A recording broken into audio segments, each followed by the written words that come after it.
बिस्मिल्लाहिर्रहमानिर्रहीम। आज हम स्टार्ट कर रहे हैं मैंगनीज। इससे पहले हमने दो एलिमेंट डिस्कस कर लिए। पहला एलिमेंट हमने डिस्कस किया वैनेडियम और दूसरा हमने क्रोमियम डिस्कस किया। थर्ड एलिमेंट जो आपके बुक में डिस्कस किया गया है वो है मैंगनीज। तो पहले हम इसका इंट्रोडक्शन पढ़ते हैं, फिर ऑक्सीडेशन से मतलब उसके इंट्रोडक्शन में इसका सिंबल Mn है, एटॉमिक नंबर 25 और इलेक्ट्रॉनिक कन्फिगरेशन जो है वो है आर्गॉन 4s2 ये बिलोंग करता है ग्रुप 7b से अकॉर्डिंग टू हेनरी मोज़ले जो मॉडर्न पीरियड टेबल है। लेकिन आईयूएक्स सिस्टम के मुताबिक ग्रुप 7 से बिलोंग करता है। Group 7 according to IUPAC system we have total 18 groups, लेकिन मोज़ले के मुताबिक टोटल 16 है। ठीक है, तो हम ज्यादातर यही वाला इस्तेमाल करते हैं। ग्रुप 8b से बिलोंग करता है, नहीं 7b से बिलोंग करता है मैंगनीज। एक और बात याद रखें, manganese third most abundant transition metal है। याद रहे, अगर आपसे बोला जाए कि फर्स्ट मोस्ट एबंडेंट एलिमेंट का पूछा जाए इन अर्थ क्रस्ट, तो एलिमेंट में तो मेटल भी आते हैं और non-metal. So the first most abundant element is oxygen in earth crust. The second most abundant element is silicon in earth crust and the third most abundant element is aluminium. मतलब अगर elements का पूछा जाए, generally element का, तो सबसे पहले number पे मोस्ट एबंडेंट ऑक्सीजन, दूसरे नंबर पे मोस्ट एबंडेंट और तीसरे नंबर पे। लेकिन अगर पूछा जाए एबंडेंस बताओ ट्रांजिशन एलिमेंट्स की, तो याद रहे अर्थ क्रस्ट में first most abundant transition element iron है, दूसरे नंबर पे टाइटेनियम है और तीसरे नंबर पे मैंगनीज है। इसका मतलब हुआ this is the third most abundant transition element in the earth crust. याद रहे, थर्ड मोस्ट एबंडेंट एलिमेंट नहीं है, third most abundant transition element है। अगर आपसे बोला जाए first most abundant transition element तो आयरन है, first most abundant element oxygen है, second most abundant transition element titanium, लेकिन element silicon, third most abundant element कौन सा है, एल्यूमिनियम, और ट्रांजिशन एलिमेंट मैंगनीज। तो याद रहे this is the third most abundant element, third most abundant element in transition in earth crust after iron and titanium, after iron and titanium। ये बात है। अब इसका नाम मैंगनीज क्यों है? मैंगनीज जो नाम है वो मैग्निस से निकला है। मैग्निस एक लैटिन वर्ड है। क्या है? लैटिन। और मैग्निस का मतलब है मैग्नेट। क्यों मैग्नेट कहा? इस वजह से कहा कि मैंगनीज को डिस्कवर किया गया था मैंगनीज डाइऑक्साइड में। याद रहे, मैंगनीज को डिस्कवर किस कंपाउंड में किया? MnO2 में, जिसको नाम दिया जाता है पायरोलोसाइट। क्या है? पायरोलोसाइट। और पायरोलोसाइट का केमिकल नेम क्या है? Manganese dioxide. तो मैंगनीज को डिस्कवर किया गया था द मोस्ट एबंडेंट ओर में। कौन सा और मोस्ट एबंडेंट है? मैंगनीज डाइऑक्साइड, जिसको नाम क्या दिया? पायरोलोसाइट। और इस कंपाउंड का बिहेवियर क्या था? मैग्नेटिक था। जिसमें मैंगनीज डिस्कवर हुआ वो कंपाउंड था MnO2 और वो कंपाउंड का बिहेवियर था मैग्नेटिक था। इस वजह से उन्होंने कहा ये तो मैग्नेटिक है। मैग्नेटिक को लैटिन वर्ड क्या दिया? मैग्नेस, और मैग्नेस से नाम बना मैंगनीज। तो आपने ये चीज याद रखनी है कि मैंगनीज जो है वो किससे डरा हुआ? मैग्नेस से। मैग्नेस का मतलब मैग्नेट। क्यों मैग्नेट? क्योंकि मैग्नेटिक बिहेवियर था उसके मोस्ट एबंडेंट और का क्या नाम है? मैंगनीज डाइऑक्साइड या पायरोलोसाइट।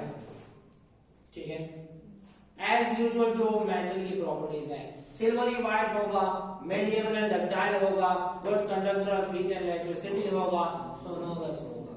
ठीक है, so these are the properties of manganese. Introduction. अब आते हैं ऑक्सीडेशन स्टेट की तरफ। मैंगनीज जो है ये फर्स्ट ट्रांजिशन सीरीज में वो एलिमेंट है जिसकी हाईएस्ट ऑक्सीडेशन स्टेट है।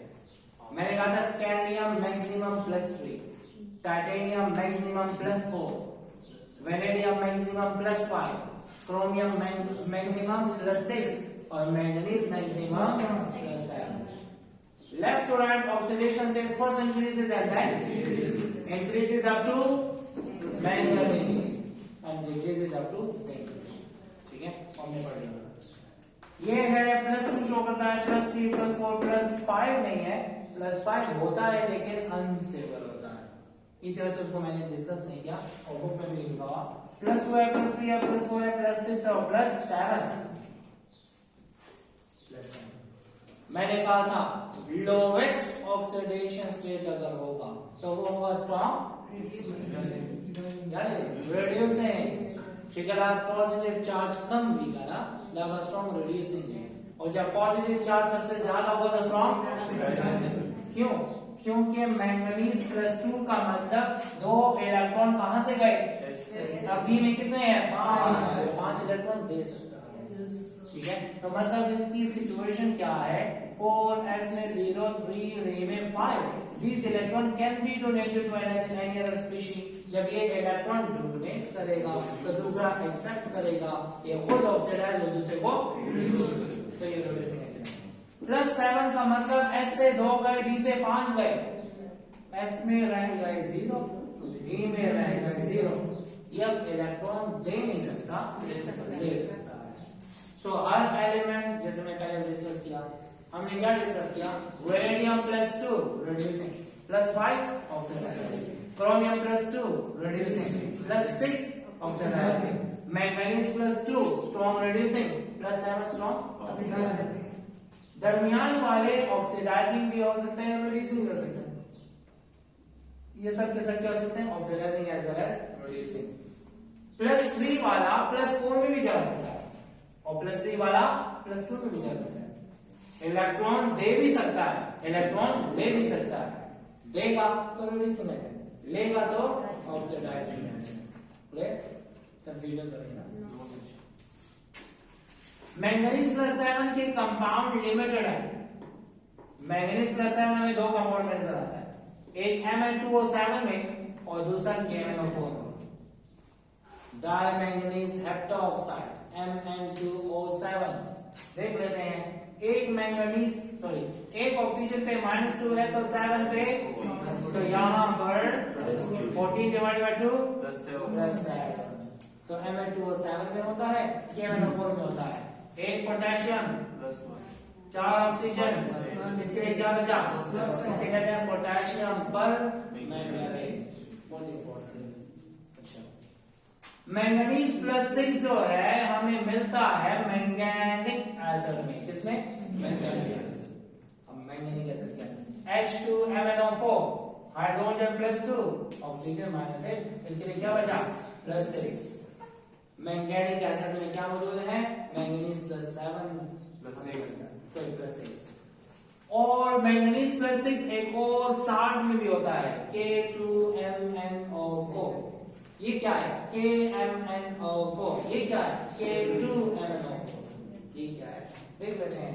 एक ऑक्सीजन है -8 +2 क्या बचा, इसे बोलते हैं पोटेशियम परमैंगनेट, इसको बोलते हैं पोटेशियम मैंगनेट। MnO4 ये क्या है, MnO4 पे -1 होगा तो परमैंगनेट आयन कहेंगे, क्या कहेंगे, परमैंगनेट आयन कहेंगे। और जब MnO4 पे -2 होगा तो मैंगनेट आयन होगा, क्या होगा, परमैंगनेट का मतलब मैंगनीज पे +7, मैंगनेट का मतलब मैंगनीज पे +6। ठीक है, मैंगनीज +4 वाला कंपाउंड तो बहुत लिमिटेड है, लेकिन वो एबंडेंट कंपाउंड में मौजूद है जो कि है MnO2। ये क्या बोल दिया? मैंने कहा मैंगनीज +4 बहुत कम कंपाउंड में पाया जाता है, लेकिन एक कंपाउंड ऐसा है जो कि बहुत ज्यादा एबंडेंट है, और वो कौन सा है? मैंगनीज है। इसे बोलते हैं पायरोलोसाइट। एक ऑक्सीजन पे -2 तो 2 पे -4, तो यहाँ पर पायरोलोसाइट। अब आते हैं कहाँ? लोवेस्ट ऑक्सीडेशन स्टेट वाले को OUS कहते हैं, और उसके साथ वाला हायर IC कहते हैं। Manganese compound, manganese compound. MnSO4 तो कहूंगा manganese sulphate, MnCl2 manganese chloride, MnO manganese oxide, MnCO3 manganese carbonate, MnNO3 manganese nitrate. तो OUS ने बताया मैंगनीज पे कौन सा चार्ज है जानेगा, और +3 होगा तो मैंगनीज। इसे कहते हैं, देखिए ना, एक सल्फेट -2 तो 3 -6 इधर आया, डिवाइड बाय 2 हुआ +3। ठीक है, manganese sulphate, manganese chloride, manganese oxide, manganese carbonate, manganese Mn+2 वाला OUS। उससे हायर वाला, हाईएस्ट नहीं मतलब लोवेस्ट के साथ वाला हायर, जैसे क्रोमियम +2 क्रोमस था, क्रोमियम +3 क्रोमिक था। इसी तरह आयरन पढ़ेंगे, फेरस फेरिक पढ़ेंगे, वेनेडिस वेनेडिक, वो तो खैर नहीं पढ़ा, लेकिन ऐसे तो सुनिए। अच्छा याद रहे, मैंगनीज +2 के कंपाउंड बहुत ज्यादा स्टेबल है। क्यों स्टेबल है? हाफ डी ऑर्बिटल है, क्योंकि जब 2 इलेक्ट्रॉन जाते हैं तो S से गए डी में क्या है? 5 half and full filled orbital, partial filled orbital. ठीक है। अच्छा, मैंने कहा मैंगनीज +2 के कंपाउंड ज्यादा स्टेबल होते हैं क्योंकि वहां पर हाफ फील्ड होता है डी ऑर्बिटल, और मैंगनीज +2 के कंपाउंड जितने भी हैं वो किस तरह के हैं? पिंक, मतलब वो हल्का पिंक होता है, फेंट पिंक होता है। ठीक है, फेंट पिंक। क्लियर हो गया? ये तो था इसका ऑक्सीडेशन स्टेट। अब आते हैं कि हम पोटेशियम पर मैंगनेट को इस्तेमाल करते हैं as an oxidising agent in organic chemistry. याद रहे, अगर आपको कोई कहे नॉर्मल कि हमें बताओ कि कंपाउंड अल्कीन है या अल्काइन है, या एक कंपाउंड सैचुरेटेड है या अनसैचुरेटेड, तो अल्कीन में डबल बॉन्ड को डिटेक्ट करने के लिए क्या इस्तेमाल करते हैं? Potassium permanganate. और इस टेस्ट का एक नाम है, कौन सा टेस्ट है? Baeyer's test. कौन सा टेस्ट? बायर्स। मूवी लुक ना वेस मतलब ऐसा मिसिंग हो जाए। अच्छा याद रहे, पोटेशियम परमैंगनेट हम इस्तेमाल करते हैं डबल बॉन्ड की डिटेक्शन के लिए, और ऐसे टेस्ट को बोला जाता है बायर्स टेस्ट।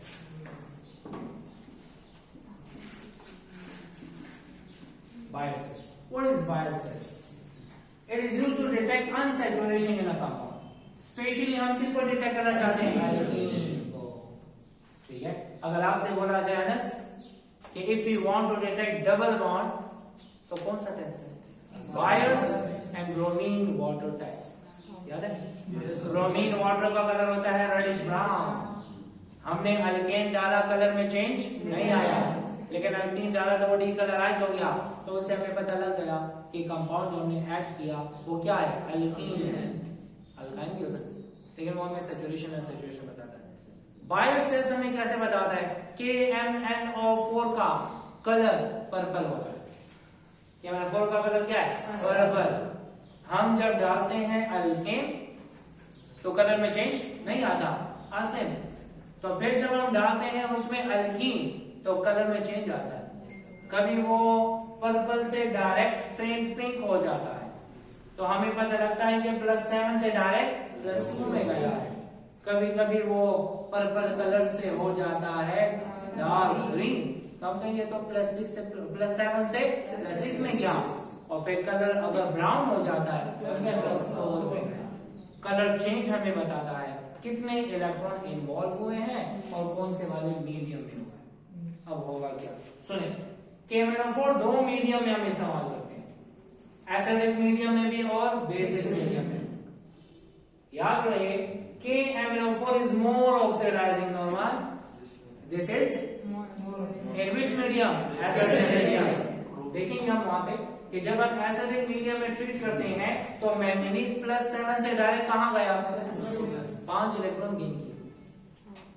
लेकिन बेसिक मीडियम में वो लेस बेस वो है ऑक्सीडाइजिंग है, क्योंकि वो +7 से ज्यादा +6 में या बहुत भी ज्यादा हो जाए तो +4 में जाता है। कितने इलेक्ट्रॉन गेन किए? पहले 1 या फिर 3। इसका मतलब ये हुआ अगर आपसे बोला जाए कि KMnO4 is more oxidizing in which medium? Acidic। कहां से कहां जाता है? +7 से डायरेक्ट +2 में, और बेसिक मीडियम में क्या? +7 से +6 या +4 में। ठीक हो गया? अब अगर आपसे क्वेश्चन पूछा जाए यहाँ ज्यादा ऑक्सीडाइजिंग है, यहाँ कम ऑक्सीडाइजिंग है, तो बताओ हमने डिटेक्ट करना है किसको? अल्कीन को। तो कौन से सवाल करेंगे? एसिडिक या अल्कलाइन?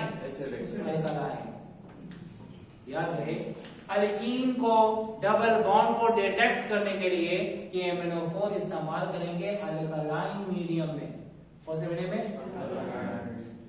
सही शो होगा भैया सकते। हाँ, अक्सर एमसीक्यू में आता है कि बायर्स टेस्ट में हम डबल बॉन्ड को डिटेक्ट करते हैं किस मीडियम में? Alkaline medium. अल्कलाइन KMnO4 इस्तेमाल करेंगे या एसिडिक KMnO4? अल्कलाइन।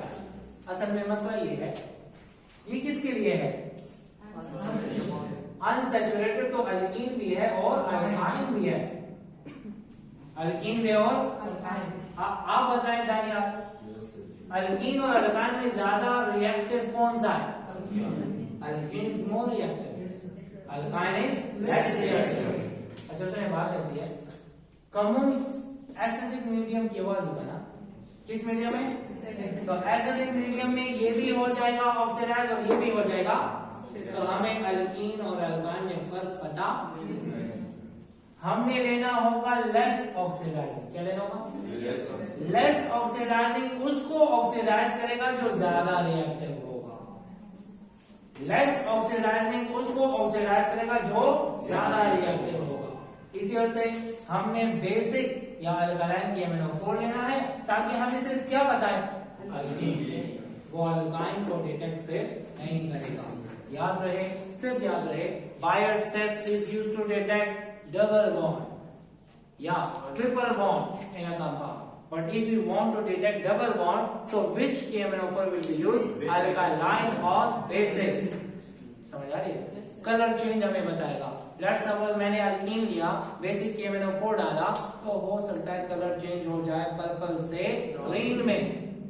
ग्रीन में क्या मैं कहूंगा? एक इलेक्ट्रॉन गेन किया, ठीक है, प्लस इसमें गया। लेट्स सपोज वो ब्राउन में चला जाते कलर में, तो हम कहेंगे इसने 3 इलेक्ट्रॉन गेन किए हुए हैं। क्लियर हो गया? अब जनरल रिएक्शन देख लेते हैं। ये है अल्कीन, ये डबल बॉन्ड ये है अल्कीन। अल्कीन में क्या है? पाई बॉन्ड है। पाई बॉन्ड है, यहां पर पाई बॉन्ड है नहीं है ना? मतलब ये पाई बॉन्ड में कितने इलेक्ट्रॉन होते हैं? 2, और वो दोनों इलेक्ट्रॉन जा चुके हैं, चले गए। कौन लेके गया? KMnO4 लेके गया। कैसे लेके गया वहां पे डिस्कस करते हैं। अब सुने, यहां से इलेक्ट्रॉन गए तो मतलब ये हो गया ऑक्सीडाइज। हो गया ऑक्सीडाइज किस वजह से? KMnO4 की वजह से। Loss of electron is called as oxidise. अच्छा देखिए यहाँ पे we have CH2 double bond CH2, यहां से गया पाई बॉन्ड, और जब पाई बॉन्ड जाता है तो 2 सिग्मा बॉन्ड बनते हैं।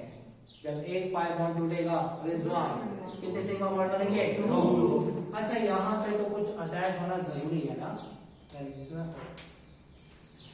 अच्छा सुने, ये वाटर है, कितने वाटर है? 1।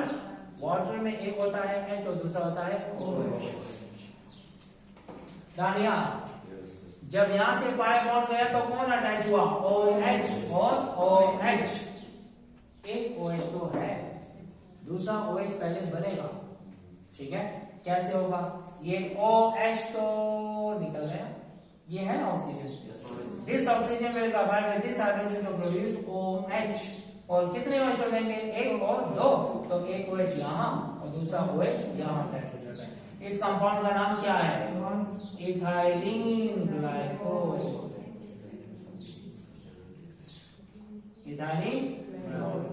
इथाइलिन ग्लाइकोल जो है इस्तेमाल किया जाता है डानियाल एज अ कूलेंट। नाम सुना? गाड़ियों के रेडिएटर में ब्लू ग्रीन कलर का या रेड कलर का सोल्यूशन डालते हैं और वो होता है असल में ये इथाइलिन ग्लाइकोल। ये है एंटी फ्रीजिंग एजेंट। गर्मियों में पानी को बॉयल होने से और सर्दियों में पानी को फ्रीज होने से बचाता है। ठीक है, पॉज। अच्छा, तो हमने डिस्कस किया यस सर जी। हमने कहा कि KMnO4 is more oxidizing in acidic medium while less oxidizing in basic। Product बनेगा ग्लाइकोल, इथाइलिन ग्लाइकोल। अब आते हैं एसिडिक मीडियम में ये रिएक्शन कैसे करता है, तो जरा यहाँ पे गौर से देखें। ये है ethene, how many moles of ethene are there? 5।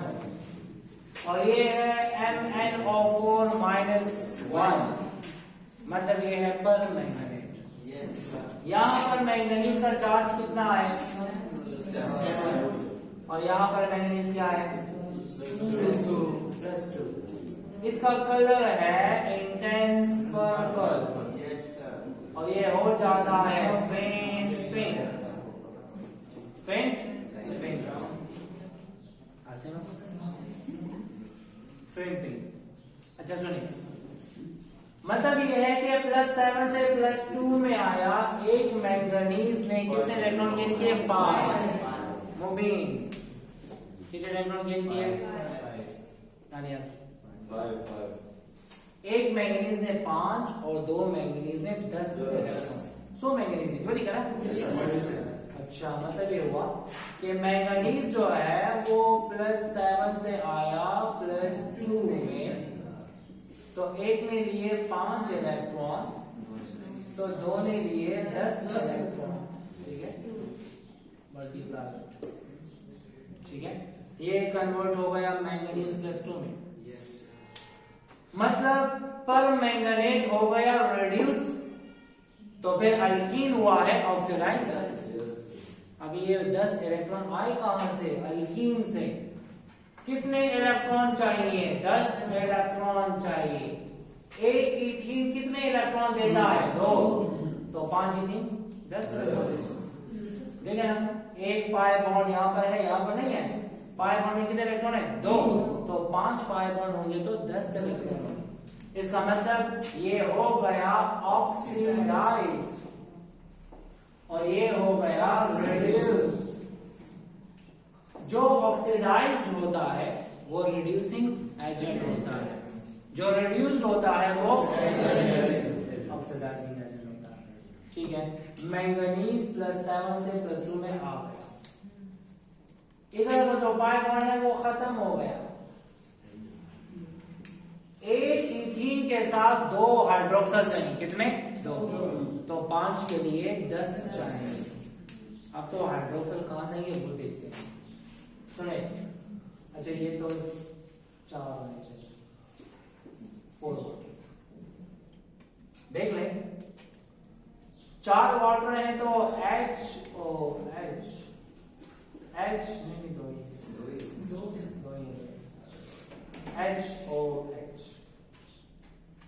HOH। अच्छा सुनिए, यहाँ पे कितने ऑक्सीजन है? 4 2 इसी साथ ऑक्सीजन है? नहीं।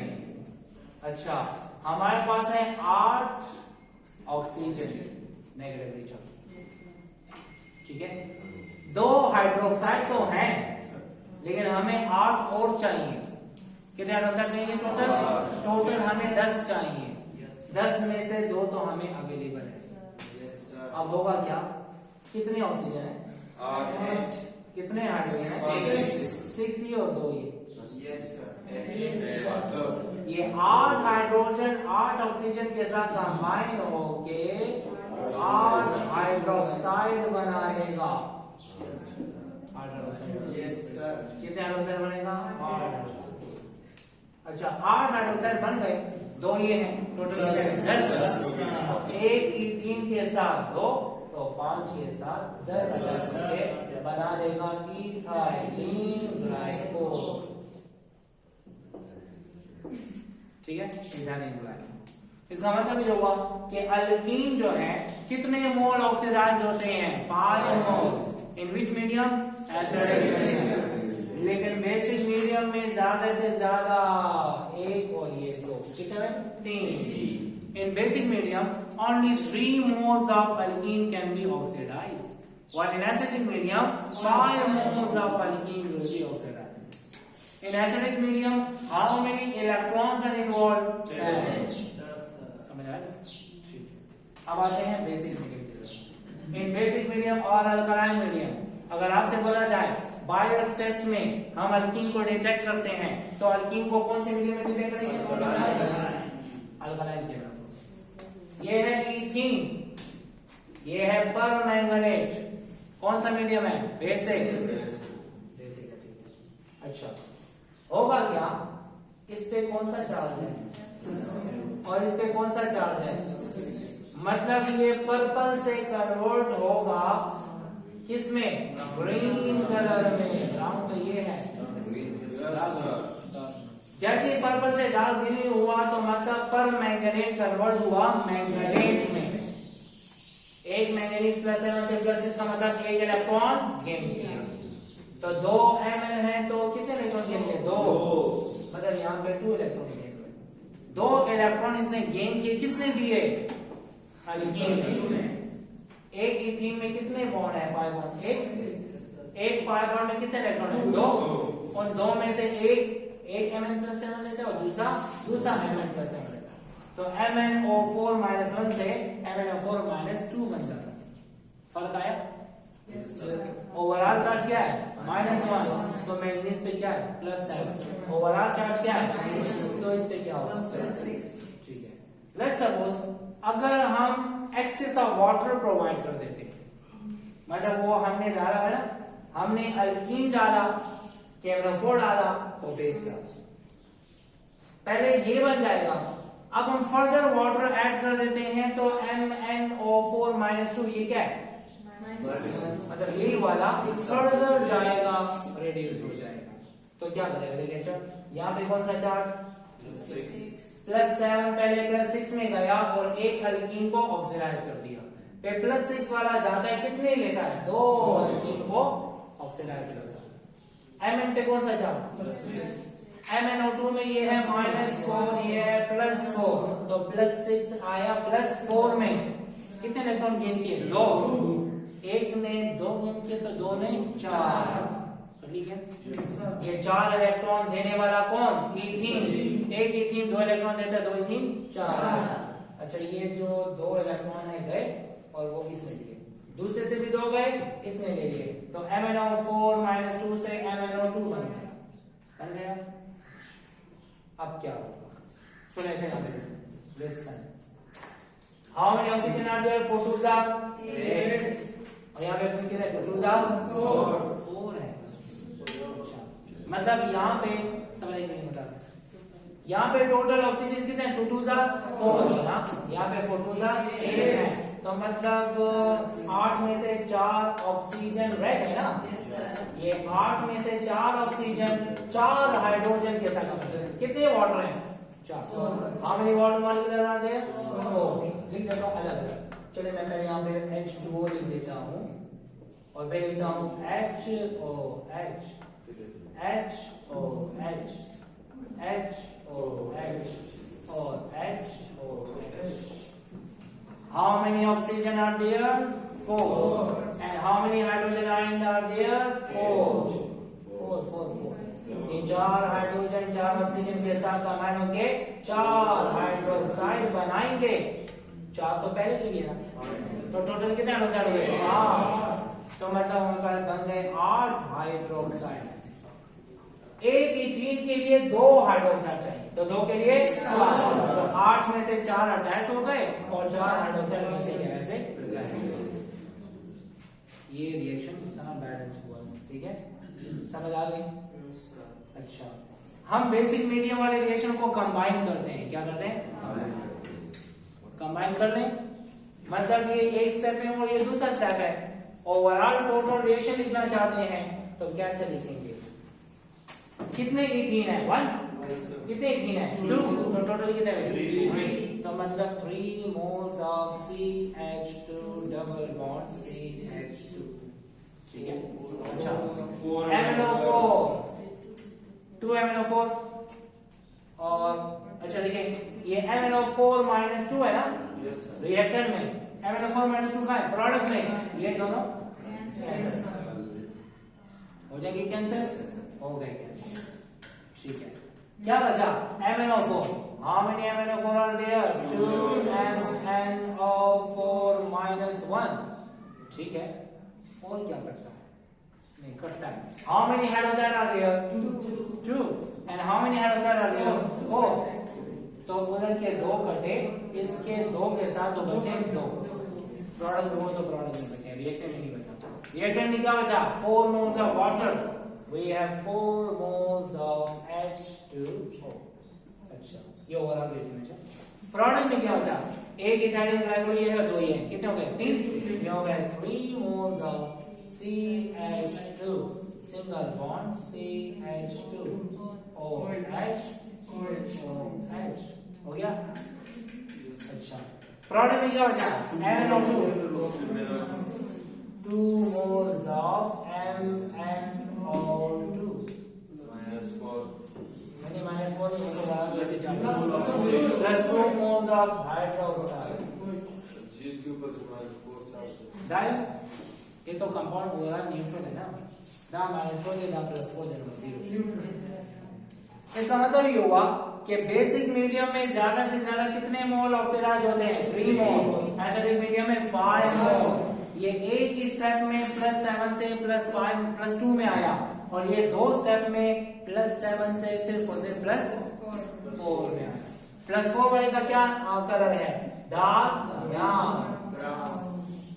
+6 वाले का dark brown. So this is about the Baeyer's test. अगर आपसे बोला जाए बायस टेस्ट किस तरह से हमारा होता है तो detect double bond. MnO4 is more oxidizing in which medium? Acidic medium।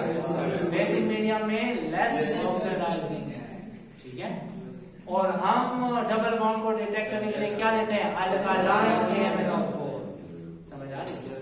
ठीक है, अब एक और बात सुने, आते हैं पोटेशियम पर मैग्नेट का इस्तेमाल as an oxidising agent for alkyl benzene. याद रहे व्हाट इज अल्काइल बेंजीन? जब बेंजीन के साथ कोई भी अल्काइल ग्रुप अटैच हो, कौन सा अल्काइल है? मीथाइल। कौन सा है? Ethyl. Potassium permanganate is a strong oxidising agent. कौन सा है? ये इतना ज्यादा ऑक्सीडाइजिंग एजेंट है कि ये हर एक कंपाउंड को ऑक्सीडाइज कर सकता है, लेकिन बेंजीन को फिर भी। इसका मतलब benzene is stable compound. Why benzene is stable? Due to resonance, due to conjugation। ठीक है, देखें जब बेंजीन को ट्रीट करते हैं KMnO4 के साथ, बेंजीन को कुछ नहीं होता, साइड चेन में हो जाती है oxidation. This reaction gave information about the stability of benzene। Methyl benzene से बेंजोइक एसिड बनेगा, इथाइल बेंजीन से भी बेंजोइक एसिड बनेगा, प्रोपाइल बेंजीन से भी बेंजोइक एसिड बनेगा। तो याद रहे कोई भी अल्काइल बेंजीन हो, चाहे वो मिथाइल बेंजीन हो, मतलब टॉलरिंग, चाहे वो इथाइल बेंजीन हो, प्रोपाइल बेंजीन हो, हर अल्काइल बेंजीन का प्रोडक्ट क्या होगा? Benzoic acid. एक कार्बन है तो बेंजोइक एसिड बन गया, 2 है तो एक कार्बन से कार्बन एसिड बनेगा, 3 कार्बन होंगे तो 2 से कार्बन एसिड और 1 से बेंजोइक एसिड। लेकिन याद रहे what will be the product of oxidation of alkyl benzene? So that is benzoic acid only, और by product में क्या आता है? Carbon acid and water। So this is about the use of KMnO4 in organic chemistry।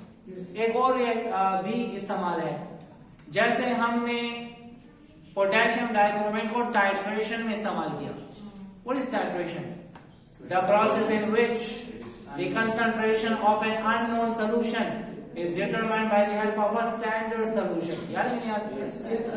जिस तरह हम इस्तेमाल करते हैं K2CH7 को टाइट्रेशन में, इसी तरह हम KMnO4 को भी रिडॉक्स टाइट्रेशन में इस्तेमाल करते हैं। ठीक है, तो सिर्फ हम देख लेते हैं कि किस किस को डिटरमाइन कर सकते हैं। KMnO4 क्या है? Oxidising agent.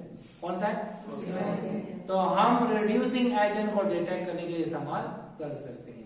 अगर किसी सोल्यूशन में रिड्यूसिंग एजेंट है, कितना है, किससे पता लगेगा? KMnO4 से। ठीक है, Fe+2 को डिटेक्ट कर सकते हैं, SO3-1 को डिटेक्ट कर सकते हैं और हाइड्रोजन पेरोक्साइड को कर सकते हैं। तो उस कुछ रिएक्शन को देख लेते हैं।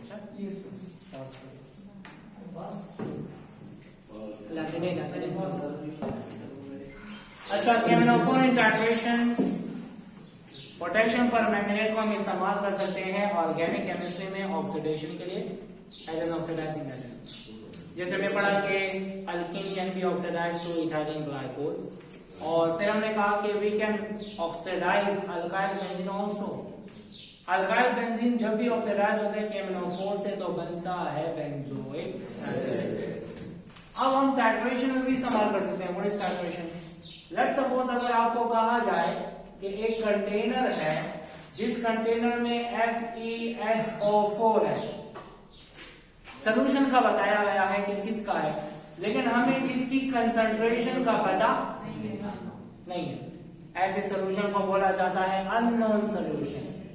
ठीक है, अननोन सॉल्यूशन की कंसंट्रेशन मालूम करनी है तो हमने बनाना होगा स्टैंडर्ड सॉल्यूशन KMnO4 का। लेट्स सपोज 0.05 मोलर बनाया। कितना molar? 0.05। Now we know the concentration of this solution. This is called as standard solution.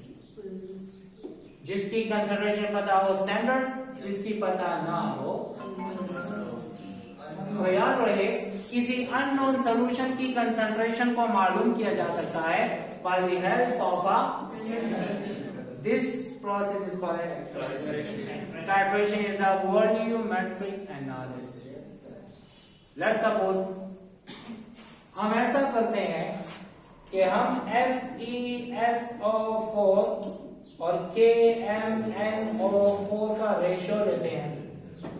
Formula है M1V1 divided by N1 is equal to N2V2 divided by N2. What is M? Molarity. We don't know the concentration of FeSO4, जो कि हमने मालूम करना है। Unknown. Volume हमें कहां से पता लगेगा? हमने इसमें से ले लिया कॉनिकल फ्लास्क में 10 ml। कितना ml? तो मतलब हमें V1 का पता है। नंबर ऑफ मोल कहां से आते हैं? बैलेंस केमिकल इक्वेशन से। How many moles are there and how many moles of MnO4? 1। तो मतलब N1 है 5, N2 है 1। Balance chemical equation. मोलरिटी हमें पता है 0.05 और V2 हमें कौन बताएगा? ब्यूरेट। कौन बताएगा? कितना ml लिया हुआ हमने? 10 ml। ड्रॉप वाइज डालेंगे यहां से क्या? KMnO4। हम देखेंगे कि 10 ml FeSO4 के साथ कितना ml KMnO4 रिएक्ट करता है। जब रिएक्ट करेगा तो हमें पता लग जाएगा कलर चेंज से। अगर परमानेंट कलर चेंज राशि, इट मींस रिएक्शन खत्म हो चुका है। समझ आ रही? अच्छा, तो वो हो जाएगा V2। तो हमें M2 पता, V2 पता, N2 पता, V1, N1 और M1 पता नहीं है, तो हम M1 को मालूम कर सकते हैं। So this process is called as titration. जैसे FeSO4 के अमाउंट मालूम करते हैं, ऐसे हम हाइड्रोजन पेरोक्साइड के अमाउंट भी मालूम कर सकते हैं। ये +2 से आया कहां? मतलब ये ऑक्सीडाइज हुआ। मतलब ये क्या है? Reducing agent. We can find out the concentration of reducing agent by the help of oxidising agent. समझ आ रही है? H2O2 क्या है? Reducing and oxidising. जब इसके जरिए मालूम करें तो क्या है? रिड्यूसिंग। समझ आ रही है? देख लेते हैं। H2O2 में H2 पे है +2, तो यहाँ पर है -2। 2 ऑक्सीजन पे -2, तो 1 ऑक्सीजन पे ऑक्सीजन -1 से आया कहां? -1 से 0 का मतलब एक इलेक्ट्रॉन लूज किया। एक ऑक्सीजन है एक, तो 2 ऑक्सीजन है 2 लूज कर दिया, ये 2 इलेक्ट्रॉन समझो। अच्छा, ये है सल्फाइड। क्या है? ये है सल्फाइड, ये है सल्फेट। जब ऑक्सीजन कम होंगे तो चार्ज कम होगा, तो हम ITE लगाएंगे। ऑक्सीजन ज्यादा होंगे तो सेंट्रल एटम पे चार्ज ज्यादा होगा, जैसे NO2, NO3, नाइट्रेट, नाइट्राइड। ठीक है। PO3, PO4, phosphide, phosphate, sulphide, sulphate. ये देखिए ना, ओवरऑल चार्ज कितना है? -2। इस पे क्या है? -6। इस पे क्या होगा? +4 के साथ -6 करें तो क्या आता है? -2। अच्छा, यहाँ पे ओवरऑल चार्ज कितना है? इस पे कितना? इस पे क्या होगा? +6 -6 मतलब ये पहले था +4 में, अब आया +6 में, मतलब 2 इलेक्ट्रॉन दे दिए। तो मतलब क्या हुआ कि KMnO4 can be used in titration to determine the concentration of reducing agent। किसकी? reducing agent। और KMnO4 बिहेव करता है एज अ सेल्फ इंडिकेटर। क्या? What is self indicator? अगर आपको याद हो, फर्स्ट ईयर में कुछ एक्सपेरिमेंट थे, एसिड बेस टाइट्रेशन करते हैं, फिनफ्थलीन डालते हैं, कलरलेस से पिंक कलर हो जाता है। देखा ना? नहीं देखा? पता है? हाँ, कलरलेस से क्या हो जाता है? Pink colour. क्योंकि हम जो ऊपर से डाल रहे होते हैं वो भी कलरलेस होता है, जो कॉनिकल फ्लास्क में होता है वो भी कलरलेस होता है। रिएक्शन कब खत्म हुआ, कैसे खत्म हुआ, पता नहीं लगेगा। तो हम क्या डालते हैं? इंडिकेटर। क्या डालते हैं? इंडिकेटर वो चीज होती है जो अपने कलर को चेंज करता है जब मीडियम चेंज होता है। एसिडिक मीडियम में फिनफ्थलीन कलरलेस है, बेसिक मीडियम में फिनफ्थलीन पिंक कलर का है। जैसे ही हमने फिनफ्थलीन डाला कोई कलर नहीं आया, मीडियम क्या है? एसिडिक। फिनफ्थलीन डाला, कलर पिंक हो गया, बेसिक। वो इंडिकेटर है। यहां पे इंडिकेटर इस्तेमाल करने की जरूरत, पोटेशियम पर मैंगनेट बिहेव करता है एज अ, अपना कलर खुद चेंज करता है। पहले क्या था? MnO4 पर्पल, कलर चेंज हो गया, Mn+2 हुआ पिंक, Mn+6 हुआ डार्क ग्रीन, और अगर Mn+4 हुआ डार्क ब्राउन। तो अपना ही कलर चेंज करके हमें बता देता है कि कंपाउंड कहां से कहां कन्वर्ट हुआ है। सो this is all about manganese. इंशाल्लाह कल डिस्कस करेंगे आयरन और कॉपर के बारे में। तो अपना ख्याल रखिएगा, और क्या होता है, like share and subscribe, bell icon press करना।